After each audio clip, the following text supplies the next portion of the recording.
태평양 한가운데 수세기 동안 세상과 단절되어 있던 신비로운 섬이 있습니다. 이 섬은 더 이상 흔적이 남아있지 않은 아주 오래된 민족의 증거를 보여줍니다. 우리가 말하는 곳은 바로 매우 유명한 라파누이입니다. 이곳은 거대하고 신비로운 석상들로 잘 알려져 있으며 수년 동안 놀라운 이론과 가설들을 불러일으켰습니다. 하지만 우리가 곧 보게 되겠지만 이 외딴 땅에 있는 놀라운 석상들만이 유일한 미스터리는 아닙니다. 수천 킬로미터에 걸쳐 바다로 둘러싸인 이 아주 작은 섬에서 발견된 유물들과 그 역사에는 훨씬 더 많은 비밀이 숨겨져 있습니다. 자, 이 매혹적인 여행을 떠나기 전에 아직 구독하지 않으셨다면 저희 채널을 구독해 주셔서 저희의 작업을 응원해 주시고 새로운 영상을 놓치지 마시기 바랍니다. 1722년 4월 5일 부활절 일요일에 네덜란드 탐험가 야코프 로게빈이 처음으로 라파누이 섬을 발견했습니다. 그는 발견한 날을 기념하여 그 섬에 이스터 섬이라는 이름을 붙였습니다. 야코프 로게빈은 네덜란드 서인도 회사에 의해 전설적인 남방 대륙을 찾기 위해 파견되었지만 대신 태평양의 이 외딴 섬을 발견하게 되었습니다. 원주민들은 야코프 로게빈과 그의 일행을 따뜻하게 맞이하며 음식과 선물을 제공했지만 오해로 인해 갈등이 생겼고 공격에 대한 두려움 때문에 네덜란드 선원들이 일부 원주민을 죽이게 되었습니다. 원주민들은 매우 친절하게 과일, 뿌리채소, 가금류를 제공했습니다. 그들은 우리 줄무늬 리넨과 자신들의 물건을 기꺼이 교환했고 그 리넨을 무척 마음에 들어하는 듯했습니다. 원주민들이 머스기총을 빼앗으려 하다가 우리 일행 중 한 명이 공격을 당하면서 갈등이 발생했습니다. 이어진 총격전에서 몇몇 원주민들이 사망했습니다. 로게빈은 자신의 일기에 이 외딴 섬 주민들의 신체적 특징에 관한 흥미로운 점을 기록했습니다. 이 섬의 주민들은 다양한 신체적 특징을 가지고 있었습니다. 일부는 금발이나 붉은 머리카락을 가지고 있었는데 이 놀라운 특징은 우리의 호기심을 자극했습니다. 태평양의 외딴 섬 주민들이 어떻게 주변의 어떤 민족과도 완전히 다른 신체적 특징을 가질 수 있었을까요? 그들은 어떻게 그 외딴 곳에 오게 된 걸까요? 이것은 나중에 다룰 흥미로운 첫 단서입니다. 하지만 로게빈이 자신의 일지에서 섬의 지리와 라파누이 주민들의 외모를 묘사했다면 섬의 조각상에 대해 처음으로 언급한 사람은 1774년 섬을 방문한 제임스 쿡이었습니다. 동쪽 해안 근처에서 그들은 세 개의 돌로 된 플랫폼 아니면 오히려 그 유적들을 발견했습니다. 각각의 플랫폼 위에는 네 개의 거대한 조각상이 세워져 있었지만 모두 쓰러져 있었습니다.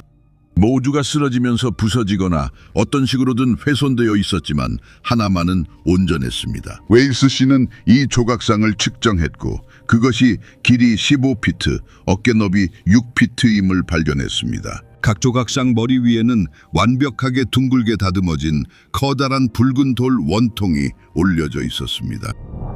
쿡 선장은 조각상의 크기와 수, 그리고 섬 주민들이 그것들을 조각하고 세우는 데 사용한 고도의 기술에 깊은 인상을 받았습니다. 가장 큰 조각상 몇 개는 여전히 서 있었고 쿡 선장은 그중 하나의 그림자만으로 약 30명이 햇볕을 피할 수 있다고 관찰했습니다. 초기 관찰을 통해 중요한 요소를 얻을 수 있습니다. 첫 번째는 이 외딴 섬의 주민들이 매우 독특한 신체적 특징을 보인다는 점입니다. 금발이나 붉은 머리카락, 그리고 밝은 피부를 가지고 있습니다. 이 특징들은 해당 지역만의 것은 아닙니다. 두 번째로, 쿡이 본 조각상들은 버려진 듯 보였고 많은 조각상이 땅에 쓰러져 있었습니다. 오늘날 우리는 이스터 섬에 최소 900개의 모아이 석상이 있다는 것을 알고 있습니다. 이 석상들의 높이는 1m의 소박한 크기부터 인상적인 10m까지 다양합니다. 그중 일부는 무게가 82톤에 달하며 이는 스톤헨지의 거석들보다 3배나 더 무겁습니다. 이 거대한 조각상들은 한때 몸통 없는 거대한 머리로만 여겨졌습니다. 하지만 이들은 놀라운 진실을 드러냈습니다. 2017년 한 연구팀이 발굴 작업을 진행하여 땅에 묻혀있던 조각상들의 몸통과 허리를 발견했습니다. 이 발견은 이 섬의 고대 주민들의 정교함과 뛰어난 솜씨를 밝혀냈지만 한 가지 흥미로운 의문을 제기했습니다. 왜 조각상들이 땅에 묻혀있는 것처럼 보일까요? 모아이 조각상에 대한 연구 결과 이 섬의 고대 주민들이 일부러 조각상들을 땅에 묻은 것이 아니라는 사실이 밝혀졌습니다. 오히려 조각상들은 토양 퇴적, 침식, 그리고 기타 지질 및 기후 현상과 같은 자연적인 과정으로 인해 점차적으로 흙에 덮이게 된 것입니다. 역사학자들은 이 조각상들이 약 800년 되었다고 추정하지만 이는 자연적으로 땅에 묻히는 시간과 모순됩니다. 섬의 기후 조건을 고려했을 때 토양의 축적 속도는 연간 약 0.5mm인 것으로 밝혀졌습니다.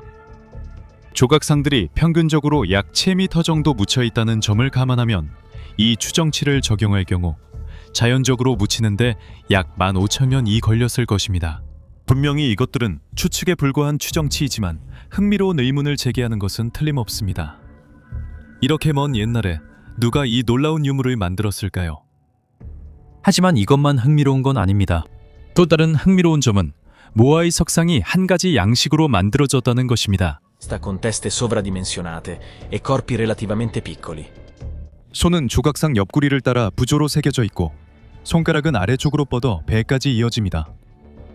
손가락은 종종 배꼽 높이에서 서로 만나는데 이 자세는 학자들에 의해 상징적으로 의미가 있는 것으로 해석되었습니다. 이러한 특징들은 배꼽이 신체의 생명력과 상징적인 중심으로 여겨지는 폴리네시아 예술 전통과 일치합니다. 배꼽을 향해 뻗은 긴 손가락은 영적 힘이나 권위를 나타내는 제스처일 수 있습니다. 하지만 이것은 폴리네시아 문화만의 독특한 특징은 아닙니다. 흥미롭게도 세계 반대편인 터키의 괴베클리 테페에 가보면 몸 가까이에 얇은 손을 두고 배꼽을 향해 손을 뻗은 조각상들을 볼 수 있습니다. 하지만 그것만이 아닙니다. 놀라운 유사점이 있습니다. 모아이 석상 뒷면에 있는 암각화를 관찰해도 알 수 있습니다. 이 암각화들은 괴베클리 테페에서 발견된 색인 문양들과 매우 유사해 보입니다. 이전에 괴베클리 테페에 대해 이야기한 영상이 있었고 우리가 봤듯이 그 유적지는 약 12,000년 된 것으로 추정됩니다. 이러한 유사성들이 우연이 아닐 수도 있을까요? 이스터 섬의 모아이 석상들은 이 외딴 작은 섬에 존재하는 유일한 신비로운 유물이 아닙니다. 실제로 섬의 남서쪽 국제공항 근처로 가면 비나프의 거석벽을 볼 수 있습니다. 비나프의 벽은 정교하게 다듬은 돌블록을 모르타르 없이 맞물리게 쌓아 올렸으며 이는 시간에 따라 건축 기법이 발전해왔을 가능성을 시사하는 높은 기술적 정교함을 보여줍니다.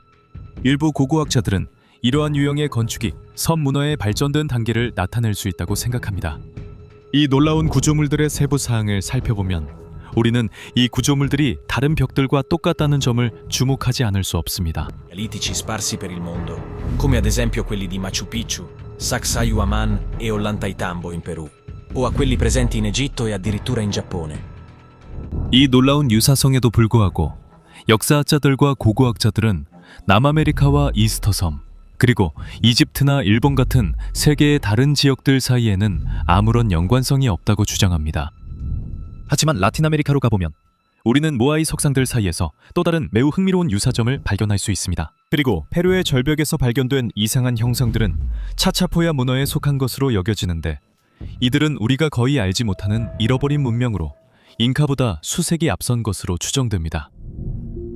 1864년 프랑스인 선교사 외제네로 신부는 이스터섬을 방문하던 중 처음으로 매우 독특한 기호들이 새겨진 판들을 발견하게 됩니다. 선교사는 현지인들에게 그 이상한 글자들이 무엇을 의미하는지 물었습니다. 그는 그것들이 롱고롱고라 불리며 라파누이어로 말하다 또는 암송하다를 뜻함을 알게 된다. 이 기호들이 미지의 언어를 나타내는 것처럼 보이지만 오늘날까지도 아직 해독되지 않았습니다. 처음에 이 발견은 학자들의 주목을 받지 못했지만 1869년에 이 판들이 타히티의 주교 테파노 야우센에게 전달되었을 때 그는 그 중요성을 알아보고 학계 전체에 알렸습니다. 수년 동안 여러 연구자들이 이 기이한 기호들을 해독하려고 시도했고 그들 중 일부는 특별한 유사성을 발견했습니다. 아직 해독되지 않은 또 다른 수수께끼의 언어와 특별한 유사성이 있었는데 이 언어는 파키스탄의 신비로운 장소 모헨조다로에서 발견되었습니다. 모헨조다로는 세계에서 가장 오래된 문명 중 하나인 인더스 계곡 문명의 일부로 일부 학자들에 따르면 수메르 문명보다 더 오래되었을 수도 있다고 합니다. 두 언어 모두 그림 문자를 사용하지만 기호들은 서로 다르게 보입니다.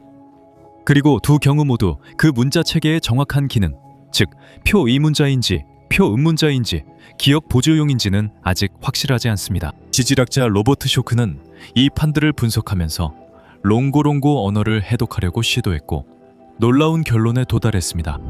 제 아내 캐서린 율리 씨가 처음으로 그 연결고리를 발견했고 그녀에게서 영감을 받았습니다. 저는 이스터 섬의 롱고롱고판, 즉 살아남은 판들이 복사본이라는 결론에 도달했습니다. 이 판들은 수천 년 전 하늘에서 일어난 중요한 플라스마 사건을 기록하고 있습니다. 저는 이것이 마지막 빙하기를 끝낸 사건이었다고 생각합니다. 이 가설에 따르면 각 롱고롱고 기호는 단일 단어나 소리가 아니라 개념이나 복잡한 아이디어를 나타낼 수 있으며 판에서 발견된 일부 그림 문자와 기호들은 상징적인 표현으로 해석될 수 있습니다. 이 기호들은 또한 단순히 지상이나 일상적인 요소들을 묘사하는 것이 아니라 오히려 태양 폭풍과 같은 특별한 천문학적 사건들을 나타내는 것일 수 있습니다. 태양 폭풍. 코로나 질량 방출과 다른 태양 현상들에 의해 발생하는 태양 폭tum은 지구의 기후변화와 자연재해를 포함한 중대한 영향을 미칩니다. 이러한 해석은 분명히 천체 현상에 대한 천문학적 지식이 라파누이 문화에서 매우 중요했다는 것을 의미합니다. 그래서 그들은 이를 자신들의 비문에 남기고 오랜 세월 동안 전해왔던 것입니다. 이 이론에 따르면 기원전 만년경 태양 폭풍이 발생했을 때 플라즈마가 지구에 충돌하여 극적인 환경적, 지질학적 영향을 일으켰다고 합니다. 예를 들어 암석의 가열과 융해, 가연성 물질의 화재, 그리고 생명체와 물의 기화 등이 있었습니다. 이러한 사건들은 강한 비를 유발하고 이어서 기후의 온난화를 초래했을 것입니다. 지구온난화는 결국 해수면 상승을 초래했을 뿐만 아니라 극지방 빙하가 가했던 압력이 해소되면서 지진과 화산 폭발도 일으켰을 것입니다.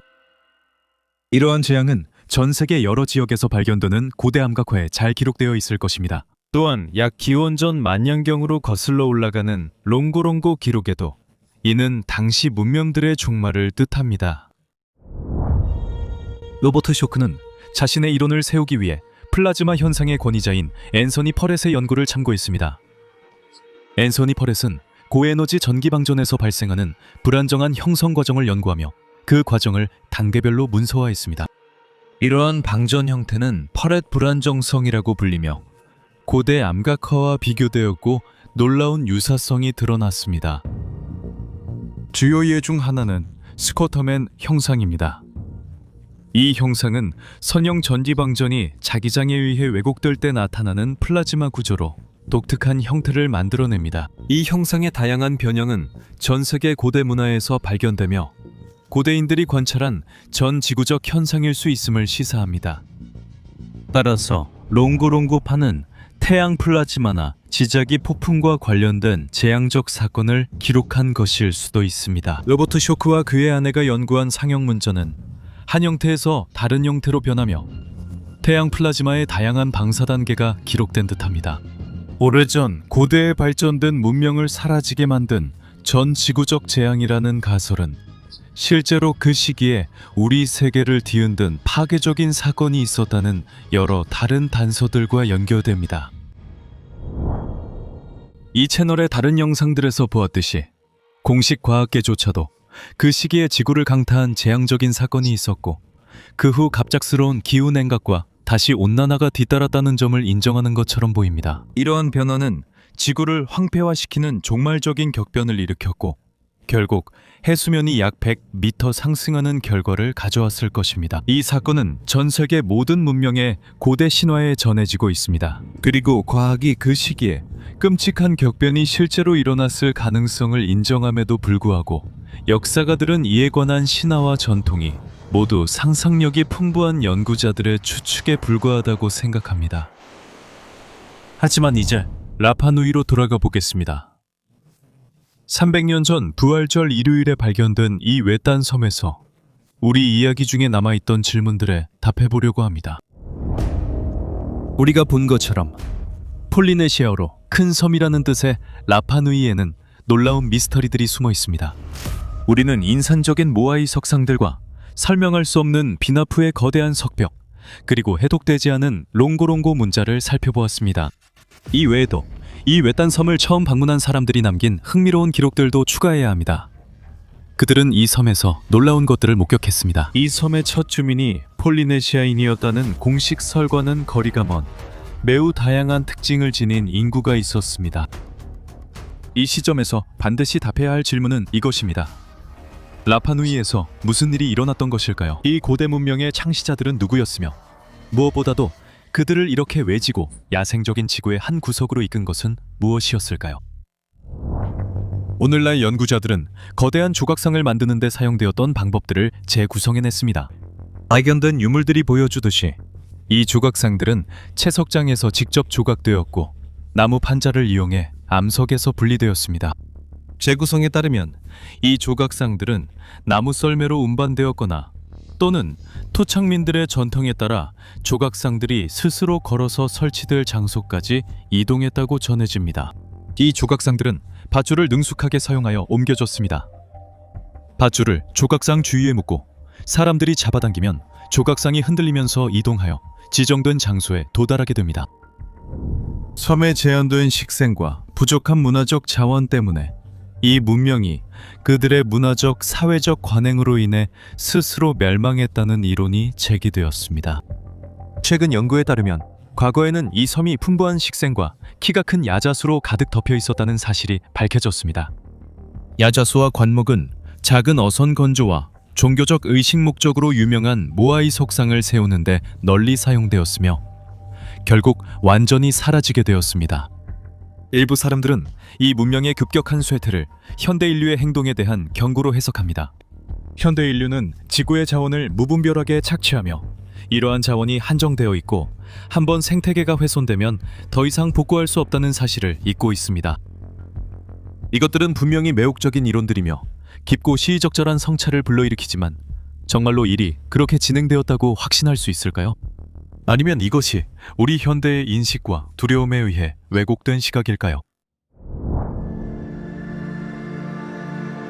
제시된 수수께끼들을 분석해본 결과 저희 생각에는 이스터 섬이 또 다른 이야기를 들려줄 수도 있을 것 같습니다. 이 이야기는 아주 먼 옛날 진보된 문명들이 존재했고 우리 행성의 지리도 지금과는 매우 달랐던 시기에 시작됩니다. 그 섬은 애초에 섬이 아니었을 수도 있고 육지와 연결되어 있었거나 지금보다 덜 고립된 위치에 있었을 수도 있습니다. 이 지역에 처음 발을 디딘 사람들의 증언에 따르면 그 섬에는 시민들로 이루어진 인구가 살고 있었다고 합니다.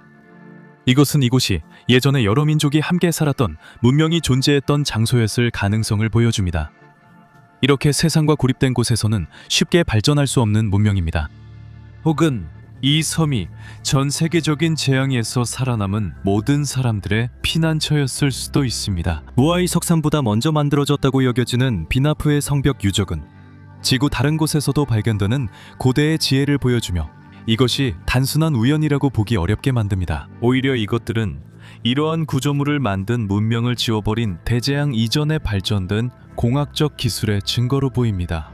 모아이 석상과 그 후에 섬에서 발전한 종교적 의식들, 이것들이 세월이 흐르면서 잊혀지고 진정한 이유나 목적이 사라진 고대의 의식이나 지식이 변형된 것일 수도 있을까요? 이를 증명하듯 오늘날까지도 석상들이 왜 특정 장소에 세워졌는지 그 장소들이 논리 없이 선택된 듯 보이는 점은 미스터리로 남아 있습니다.